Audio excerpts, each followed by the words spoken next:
à Fleet Owner of the Year 2018, Frédéric Perroux, la RTBF.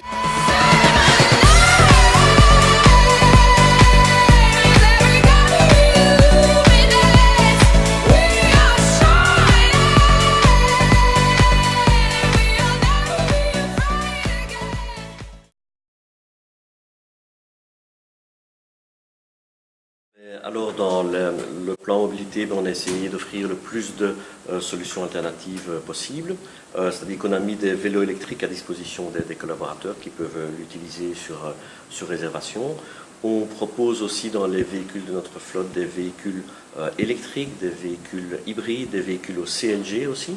Et on a fait installer des bornes de recharge électrique ainsi que des pompes CNG sur presque l'ensemble de nos sites, de telle manière à pouvoir recharger ces véhicules au mieux et augmenter leur taux d'utilisation. Et ensuite, avec la VRT, eh bien, chaque année, on fait des actions avec eux pendant la semaine de la mobilité. On organise également des ateliers réparation vélo tous les 15 jours. On a fait des sessions de coaching pour apprendre à rouler en vélo avec ProVélo ensemble avec eux.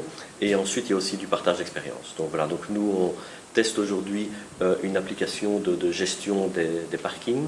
Eux testent un budget mobilité avec certains candidats et on va partager nos expériences avant de mettre ça et d'étendre ces projets pour tous nos collaborateurs.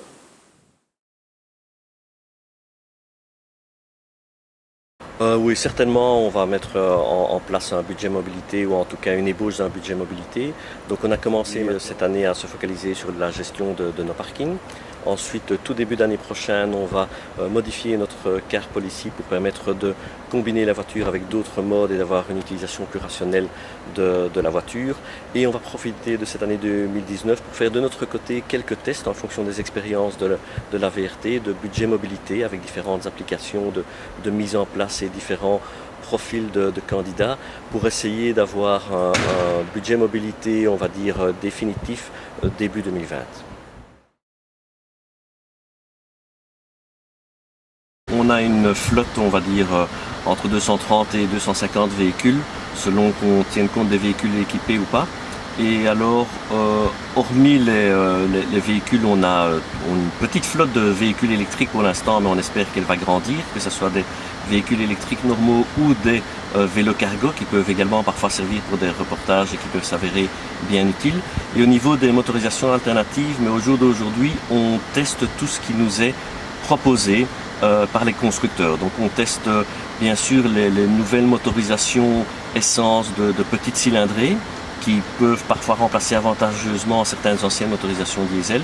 On teste évidemment, mais pour certaines applications, des véhicules full électriques. On en a quelques-uns maintenant dans notre flotte et on a équipé tous nos sites de bornes de recharge électriques. On a également les véhicules plug-in hybrides et full hybrides, mais qui doivent être bien utilisés pour être vraiment efficaces. Et puis on a près de 12 véhicules qui fonctionnent au CNG et on a également installé des pompes CNG sur plusieurs de nos sites. Et on croit vraiment beaucoup en ce carburant parce qu'on pense qu'au niveau de la transition, dans toutes les solutions qui nous sont proposées, le CNG a l'avantage de ne pas avoir une révolution au niveau de la conduite, etc.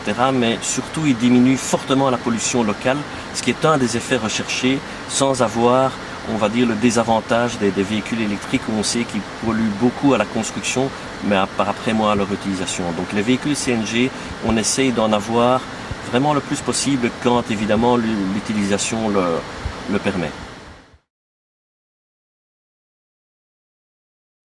Si, je confirme que c'est vraiment très très compliqué et on remarque qu'on est en pleine phase de transition et alors que précédemment les fleet managers, les mobility managers se tournaient vers les constructeurs, on voit que même eux, les constructeurs, n'en sortent plus pour l'instant, nous proposent des motorisations qui soudainement sont arrêtées, donc c'est très difficile de se faire une idée vraiment concrète et précise de vers où on va. Donc je pense qu'on est vraiment dans une période de transition aujourd'hui.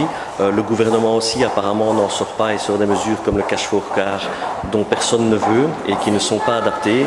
Donc je pense que certaines des solutions qui sont proposées aujourd'hui ne sont vraiment pas adaptées et qu'il faudra encore un peu attendre à voir des solutions qui sont beaucoup plus efficaces que ce qu'on nous propose aujourd'hui. Et c'est ce qu'on attend en tout cas des constructeurs qui assez étonnamment, ne semblait pas du tout prêt à ce qui se passe aujourd'hui.